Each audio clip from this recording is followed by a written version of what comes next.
Saya bertanya ini kepada Prof. Nasron dulu. Dari Dr. Rabiatul Adawiyah, MBiomed, spesialis patologi. Izin tanya kepada Prof. Nasron, bagaimana kita bekerja di lingkup infeksi oportunistik ini dapat berbagi informasi, sehingga penegakan diagnosis infeksi oportunistik menjadi lebih cepat dan tepat, sehingga tata laksana yang diberikan lebih dini. Di samping itu juga ketersediaan obat dapat dipenuhi. Ya, terima kasih pertanyaan yang sangat baik dari Dr. Rabiatul Adawiyah. Saya kira untuk memulai terapi, terutama pemberian ARV ini memang salah satu indikasi yang kita perhatikan adalah indikasi awal, yaitu apakah betul pasien yang akan kita beri ini memang mengidap virus HIV. Yang kedua juga yang harus kita pertimbangkan, apakah ada infeksi oportunistik. Kalau ada, jumlahnya infeksi oportunistik tadi apa dan jenisnya apa. Kalau di luar negeri, infeksi oportunistik itu kebanyakan adalah pneumonia, PCP. Tetapi kalau di Indonesia itu kebanyakan adalah TBC.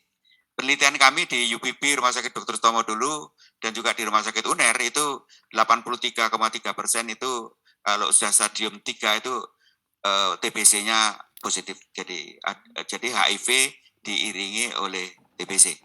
Oleh karena itu untuk menegakkan diagnosis infeksi oportunistik ini juga kita perlu memperhatikan klinisnya. Jadi kita bisa mendiagnosis secara anamnesis dan klinis. Karena dokter itu bagaimanapun harus bisa menegakkan diagnosis tanpa sarana bantu, itu 80% melalui anamnesis dan pemeriksaan klinis. Itu harus bisa dilakukan oleh dokter termasuk di Indonesia. Akan kemudian kalau memanfaatkan sarana penunjang, ya kita manfaatkan pakai laboratorium untuk diagnostik infeksi sekunder ini dan juga radiologi. Kalau kebijakan kami di Rumah Sakit UNER, kami sudah mengurangi penggunaan fototorak. Kita lebih menggunakan CT scan. Karena itu lebih tajam, lebih awal diagnosis, sehingga diharapkan survival rate-nya itu bagus, dan quality of life daripada pasien ini menjadi lebih unggul dan lebih baik. Karnofsky score-nya diharapkan akan naik menjadi 90-100, sehingga sama dengan kita yang bisa beraktivitas dan tetap bisa berprestasi.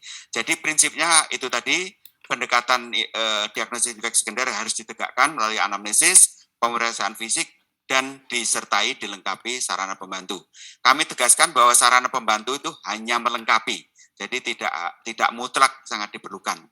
Contoh misalnya infeksi jamur di mulut itu bisa dengan mudah kita lihat ya, dengan mudah kita lihat. Walaupun nanti pada hasil pemeriksaan mikrobiologis menunjukkan itu kandidiasis, tapi kita harus berasumsi bahwa di situ bukan hanya kandidiasis oris, tapi juga aspergillosis, koksidiosis, koksidioidomycosis, dan lain sebagainya. Kalau sudah stadium AIDS loh, karena kalau sudah stadium AIDS itu biasanya CD4-nya sudah kurang dari 200, sehingga invasi HIV ini sudah tanpa ada yang bisa membendung, termasuk mikroorganisme